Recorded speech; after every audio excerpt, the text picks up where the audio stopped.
유영하 변호사와 관련된 얘기입니다. 서울지방변호사회가 유영하 변호사에 대한 변호사들의 징계 청구를 받아들여서 조사 절차에 들어갔습니다. 예. 일단 이제 그 유영하 변호사를 징계해달라는 전원 변호사 10명이 진정을 냈거든요. 징계하라는 얘기는 그러니까 무슨 검찰에 고발하고 이런 문제가 아니라 지방 변호사회에서 변호사회 차원에서 징계해달라 이런 거예요?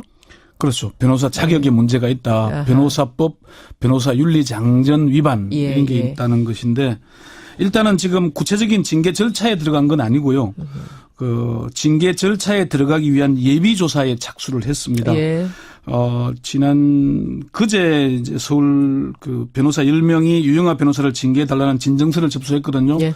어제 서울 변호사회가 예비조사위원회에 배당을 했습니다. 서울 변호사회가 징계 진정을 각하하지 않고 예비조사위원회에 배당했다는 건 징계 가능성이 있다고 보는 겁니다. 아, 그렇군요. 네.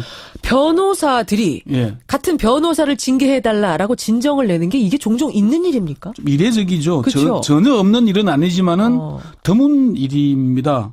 어쨌건 그 박근혜 최순실의 국정농단 사건이 일어난 뒤 처음으로 박근혜 피고인의 변호인을 징계해달라는 진정이 접수됐다는 게 사실 관심사안이죠. 자, 그럼 제일 궁금한 거 변호사들이 보기에 같은 변호사인 유영하 변호사가 뭘 잘못했다고 지금 조사를 하라는 거예요? 10명의 변호사가 낸 진정서는 크게 세 가지 이유를 꼽고 있습니다. 첫째. 첫 번째는 유영하 변호사가 박 피고인에 대한 변호사 사임계를 제출했었잖아요. 네. 10월 16일에. 그랬죠. 그리고 나서도 수차례 접견을 했는데 이게 미선임 변호를 금지하고 있는 변호사법 29조 2를 정면으로 위반한 것이다는 것이고요. 잠깐만요. 그러니까 국정농단 사태로 유영하 변호사가 선임이 됐다가 네. 중간에 그 석방이 구속이 연장되면서 그때 다 사임했죠. 예. 그 후에도 몇 번 가서 만났어요? 예, 만났습니다. 접견했죠. 아니 국선 변호사들은 한 번도 안 만나주면서 유영하 변호사는 만났어요? 변호사가 아닌데도? 국선 변호사 선임되기 전에 이제 이전에? 예. 아, 그것이 변호사법 위반이다. 첫 번째. 예. 두 번째는 변호사법 24조 2항은 변호사는 그 직무를 수행할 때에 진실을 은폐하거나 거짓 진술을 하여서는 아니 된다라고 규정하고 있고요. 변호사 윤리장전 제11조 1항은 변호사는 의뢰인의 범죄 행위, 기타 위법 행위에 협조하지 아니한다라고 규정을 하고 있습니다. 예. 그런데 유영하 변호사는 검찰이 국정원 특활비 수사와 관련해서 박근혜 피고인의 재산을 동결시키려고 하니까 예. 30억 원이 변호인 선임료다 이렇게 주장을 했잖아요. 선임료로 받은 거다 이렇게 주장했어요. 예. 이게 아무래도 수임 관행에 비춰볼 때 정상적이라고 보기는 어렵고 검찰의 재산 보전 직무를 방해하는 행위라고 볼 수 있다는 거죠. 이게 두 번째고요. 계약서를 안 쓴 거죠?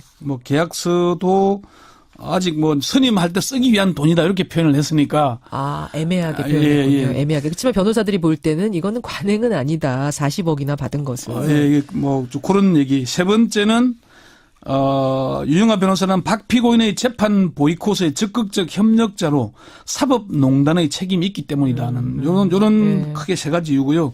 따라서 10명의 변호사는 박근혜 피고인을 변호하는 과정에서 변호인에게 일반적으로 허용되는 선을 넘었다고 볼 수밖에 없고 변호사법 및 변호사 윤리장전 등 관련 법령 및 규정에서 정하는 변호사의 직무상 의무 위반 혐의가 있는 것으로 보이는 만큼 철저히 조사해서 위법 행위의 사실 여부를 밝히고 그에 따라서 엄정한 징계 처분을 해야 한다. 이 이유입니다. 그렇군요.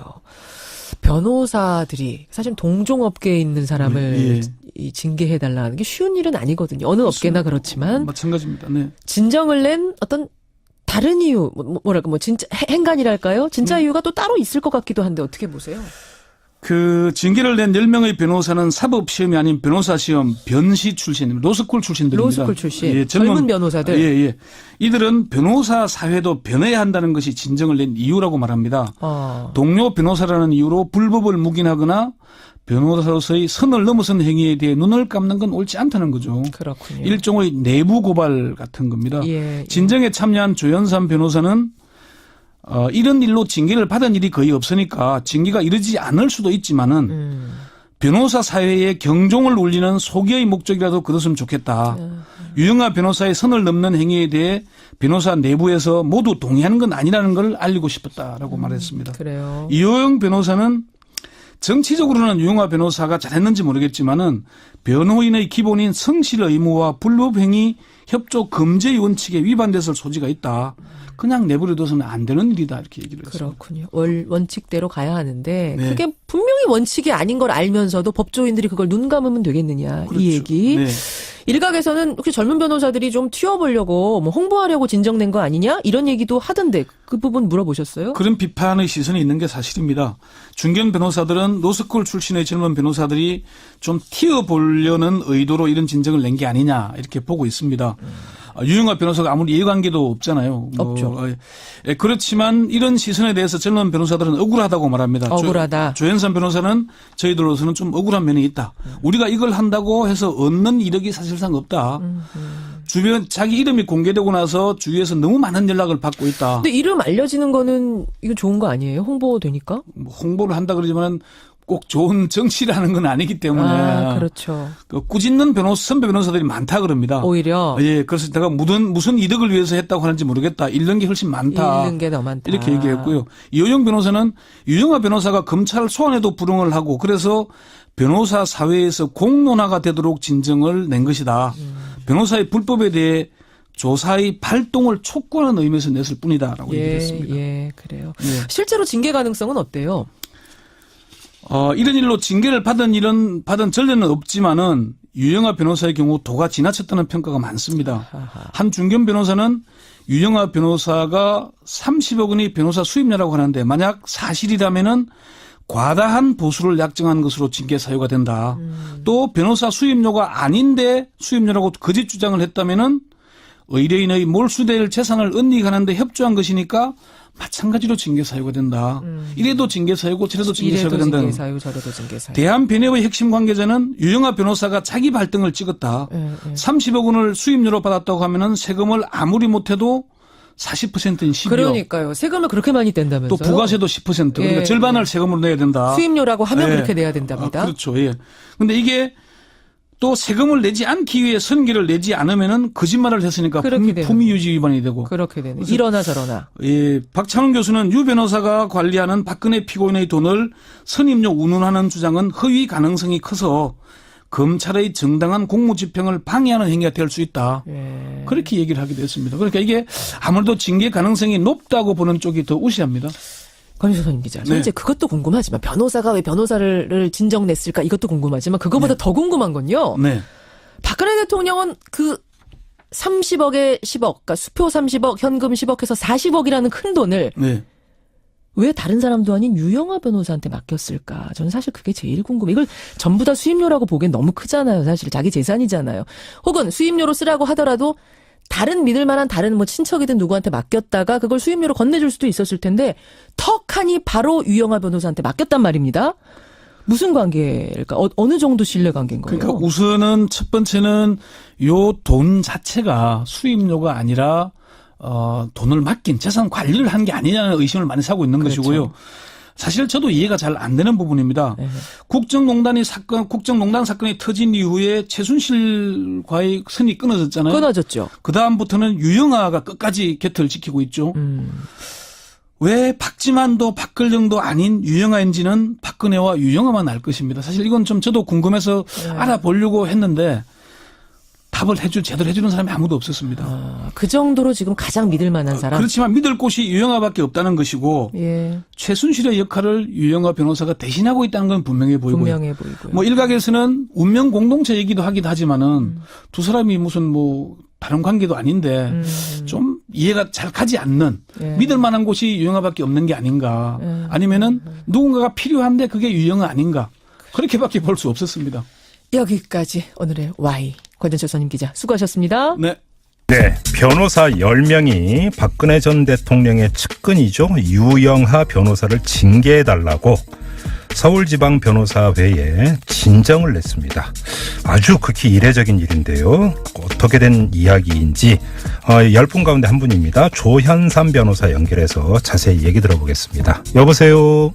네, 안녕하세요. 조현삼 변호사입니다. 네, 안녕하세요, 변호사님. 이런 전례 저 거의 기억이 없는데요. 아주 이례적이죠?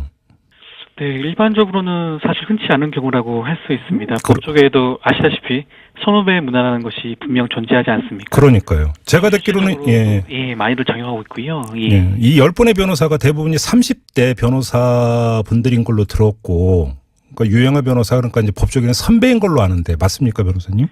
예, 모두 젊은 변호사님들이시고요. 예. 비교적 연차가 길지 않은 분들이십니다. 예, 개인적으로 사실은 좀 알고 지내는 사이이기도 했는데 네. 평소에도 이번 국정농단 사건에 대해서 네. 유 변호사님의 행동에 대해서 좀 문제의식을 가지고 얘기를 자주 하곤 했었던 사이입니다. 근데 이제 왜 그러면 진정을 냈는 거는 조금 이따 조목조목 한번 짚어보도록 하고요. 아무튼 진정을 내게 됐던 그런 결정적인 계기라고 할까요? 의기투합의 결정적인 계기, 이건 뭐였습니까? 사실 말씀드렸듯이 법조계에도 선후배 문화라는 것이 존재하지 않겠습니까? 네네네. 예, 그래서 선배 변호사의 정당하지 못한 행동에 대해서 침묵하는 게 과연 옳은 일인지 네. 그 지점에 대해서 네. 후배 변호사들이 많은 고민을 했습니다. 음. 만약 이번에도 문제 제기를 하지 않는다면 네. 앞으로 후배 변호사들에게 나쁜 선례를 남길 수도 있겠고 그리고 국민들에게는 변호사들이 같은 동료를 감싸기만 한다는 부정적인 인식을 심을 수 있지 않을까 네. 그런 우려에서 이번 진정에 나서게 되었습니다. 알겠습니다. 아무튼 조현삼 변호사를 비롯한 10분은 유영아 변호사가 변호사로서는 해서는 안 되는 일을 했다. 지금 이런 문제 의식인 거잖아요. 예, 그렇습니다. 좀 하나하나 좀 짚어보도록 하죠. 먼저 변호인 선임서 등에 이걸 제출하지 않았다. 이 점을 지적을 했는데요. 이건 무슨 이야기인가요? 변호사는 변호인으로 선임되지 않은 상태에서 피고인을 변호하는 게 법으로 금지가 되어 있습니다. 그렇죠. 네. 그런데 유영아 변호사님께서는 변호인에서 사임을 하고도 네. 박 전 대통령을 접견하는 변호 활동을 하였단 말입니다. 그게 바로 우리 법이 정한 변호사법을 위반하였다는 것이죠. 잠깐만요, 변호사님. 근데 접견했다는 사실만으로 변호 활동으로 바로 직결할 수 있는 겁니까? 사실 유 변호사님이 네. 단순히 박 전 대통령의 측근으로서 네. 박 전 대통령을 위로하고자 접견한 것이라면 그렇게 볼 수도 있을 텐데요. 그러니까요. 근데 아시다시피 유 변호사님은 국정농단 사건에서 박 전 대통령의 변호인으로 네. 사실상 처음부터 끝까지 함께하고 계신 분 아니겠습니까? 네네. 그리고 박 전 대통령은 국선 변호인의 접견을 현재 거부하고 변호사로서는 유 변호사님을 만나고 있는 상황이고 네. 그렇다면 재판을 파행으로 이끌고자 사임을 하고 재선임을 한 것이라면 이는 측근이 아닌 변호사로서 네. 박 전 대통령을 접견하였다고밖에 해석할 수밖에 없지 않나 그렇게 생각합니다. 이게 측근으로서 위로하기 위해서 면회관가라고는 도저히 볼 수 없다 이런 말씀이시네요. 예, 지금 정황상 그렇게 보는 게 맞지 않나. 알겠습니다. 생각입니다. 자, 그리고 또 한 가지 이 변호사의 기본 윤리, 특히 성실 의무를 위반했다 이 점을 지적을 하셨는데 제가 이 진정서 지금 원문을 보고 있는데요. 네. 재판 보이콧, 이제 박근혜 전 대통령이 재판 보이콧하고 있는데 이 재판 보이콧에 적극적 협력자다. 그래서 사법농단에 책임이 있다 이렇게 규정을 하셨어요. 네. 왜 이런 판단을 하신 겁니까? 사실 유 변호사님이 네. 이 사건 국정농단 사건에 대해서 정치 재판이라고 주장을 하시면서 네. 사건에서 사임을 하지 않으셨습니까? 예. 네, 그런데도 불구하고 이번에는 다시 국정원 특활비 문제가 불거지자 다시 재선임을 해서 네, 맞아요. 예. 변호인으로 다시 등장을 하셨는데요. 네네. 이것 자체가 박 전 대통령의 변호인으로서 성실하게 네. 의뢰인으로부터 성실하게 독립하여 직무를 수행하였다고 볼 수 없지 않나. 예, 그렇게 판단이 되지 않을까 싶습니다. 그러니까 변호사로서보다는 어찌 본다면 뭐라고 할까요? 너무나 전략적으로 접근에 들어가면서 법을 우롱했다 이런 판단이십니까? 네, 그렇습니다. 그래요? 사실 법을 잘 알고 계신 분이 유 변호사님 아니시겠습니까? 네네. 사실 피고인을 위해서 변호하는 게 변호사로서는 당연한 의무긴 하겠지만 네. 그것을 그렇다고 해서 실체적 진실을 가리기 위해서 적극적으로 위법행위를 한다거나 네. 피고인에게 그런 조력을 한다는 것은 변호사로서는 타당한 의미가 아닌 것 같습니다. 자, 그러면 제가 한번 박근혜 전 대통령이나 유영아 변호사 입장에서 한번 이렇게 질문을 드려볼게요. 자신들이 보기에는 재판이 너무나 편향적으로 흘러가고 있다. 이렇게 판단을 해서 차라리 이럴 바에는 재판 보이콧하는 게 오히려 더 나을 수도 있다라는 판단도 할 수 있는 거 아닌가요? 네, 만약에 그렇게 전략적으로 판단을 해서 네. 재판을 보이콧했다면 예. 만약에 지금처럼 다시 재선임을 한다면 음흠. 합당한 이유라든가 변명이 있어야 될 텐데 지금 사실 드러난 바로는 유 변호사님은 그 특활비 네. 30억에 상당하는 그 금액을 보호하기 위해서 네. 다시 등장한 것으로밖에 볼 수 없지 않겠습니까? 이거는 진정한 의뢰인을 위해서 성실하게 변호하기 위해서 했다기보다는 의뢰인이 지금 그 재산을 은닉하고 있는 것을 변호사 선임료로 바꿔치기 하여 네. 그거를 보호하기 위해서 재선임한 게 아닌가. 그렇다면 바로, 이건 변호사로서의 역할이 아니지 않을까 싶습니다. 물론 그렇죠. 만약에 진짜로 그렇다면 바로 이제 마지막 세 번째가 바로 그건데요. 유영하 변호사는 박근혜 전 대통령으로부터 받았다라는 그 30억 있지 않습니까? 네. 이것이 이제 변호사 선임료다 이렇게 주장을 하고 있는데 그러면 그 조현삼 변호사님은 그게 아닐 가능성이 훨씬 높다. 지금 이렇게 판단하시는 거잖아요. 네, 그렇습니다. 만약 유 변호사님이 주장하시는 대로 예. 해당 금액이 변호사 선임료라고 한다면 네. 당연히 변호사 선임료로 신고했을 텐데 네. 제가 알기로는 유 변호사님이 해당 금액에 대해서는 신고를 하지 않은 것으로 알고 있습니다. 그렇다면 우선 변호사 선임료가 아니라고 판단할 수 있는 게 아닌가 싶고요. 네. 그리고 변호사 선임료로 그것을 받았다면 네. 이를 어떤 식으로든지 활용했을 텐데 이를 고스란히 보관하고 있다는 것 자체가 네. 이게 변호사 선임료가 아니라 박 전 대통령의 재산을 보관하고 있는 것을 상황이 아닌가라는 강한 의심이 들게 한다고 할 수 있죠. 자, 그럼 제가 여기서 실무적인 문제 좀 여쭤볼게요. 이 선임료를 신고하는 시점 있잖아요. 네. 그러게 이제 그 의뢰인 거고 이제 수임 계약을 맺고 선임료를 받았을 때 바로 신고하게 돼 있습니까? 아니면 재판이 끝난 다음에 신고도 되게 돼 있습니까? 사실 변호사 선임료는 네. 그 부분에 대해서 세무당국에 하기만 하면 아마 크게 문제가 되지는 않은 걸로 알고 있는데요. 시점이 언제든. 예. 저희가 일반적으로 그렇지만 받고 난 다음에 신고하는 게 일반적이죠. 예. 만약에 현금 영수증을 발행한다면 현금 영수증 발행 시점이 있기 때문에 그게 지나게 되면 해당 과태료 처분 같은 걸 받게 됩니다. 때문에 일반적으로는 그 수임을 받고 예. 그 현금이 들어오고 난 다음에 세금 계산서 내지 현금 영수증을 발행하는 게 일반적이라고 할 수 있죠. 근데 어떤 사람은 이렇게 주장하더라고요. 이게 그 늦게 그러니까 이 선임료 신고를 늦게 할 수도 있다. 왜냐하면 재판 결과에 따라서 뭐 그 승리수당인가요?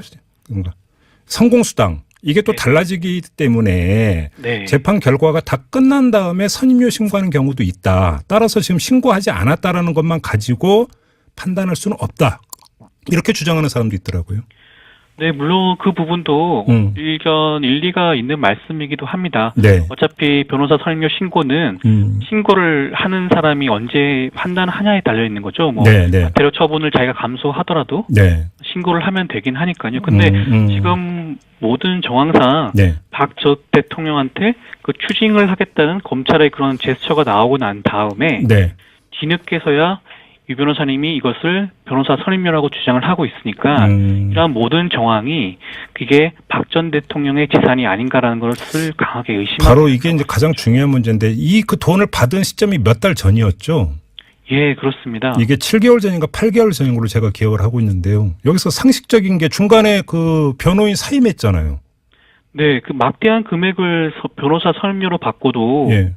사임을 한다는 것은 일반인의 상식에도 사실상 부합하지 않지 않겠습니까? 아니 이게 선임료라면 사임하는 동시 바로 돌려줘야 되는 거잖아요. 그러면. 네, 그렇습니다. 일반적으로 소송 진행 상황에 따라서 네. 물론 일부를 제외하고 그 반환하긴 하지만 네. 그렇다고 하더라도 당연히 어떤 일정 금액은 반환했어야 하는 건데 네.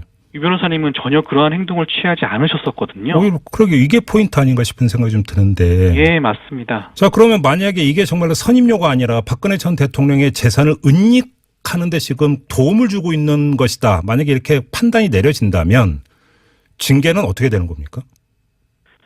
사실 우리 변호사법이 네.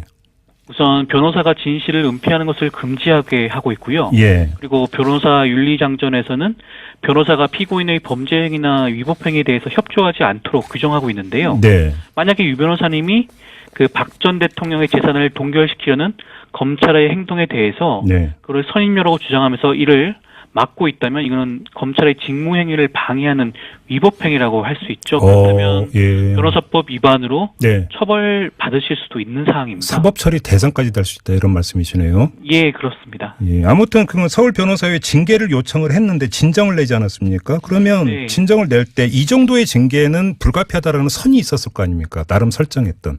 그건 어떻게 되는 건가요?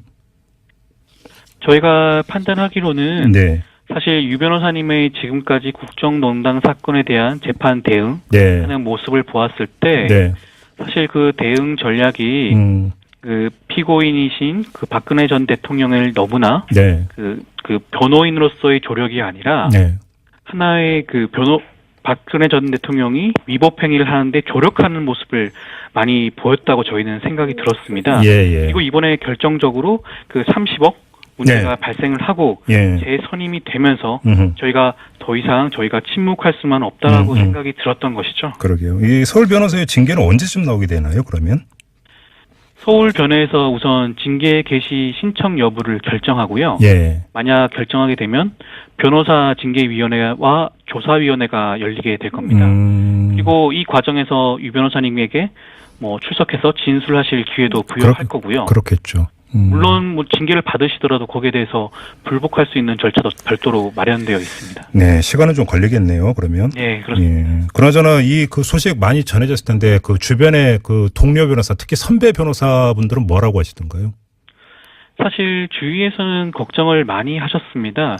사실 저희가 어찌되었건 간에 선배 변호사님을 예. 똥대를 메고 네. 징계에 대해서 청원을 한 거기 때문에 사실 법조계에서 선후배 관계라는 것이 분명히 있는데 네. 여기에 대해서 어떻게 보면 한 금기를 넘어선 셈이 되기 때문에 그러니까요. 네. 예, 선배 법조인들께서 사실 걱정하시는 그런 연락을 사실은 많이 주고 계셨습니다. 부담 안 느끼세요? 사실은 조금 부담이 될 수밖에 없어요. 지금 저희가 그래요. 사실 이 정도까지 그 사람들한테 관심을 받을 줄은 사실은 몰랐는데 네. 어찌됐건 이렇게 이슈가 되어서 이번 징계가 어떤 식으로 종결이 되었으면 좋겠습니다. 그러게요. 알겠습니다. 그 결과가 저도 정말 궁금한데 변호사님과 함께 좀 기다려보도록 하겠습니다.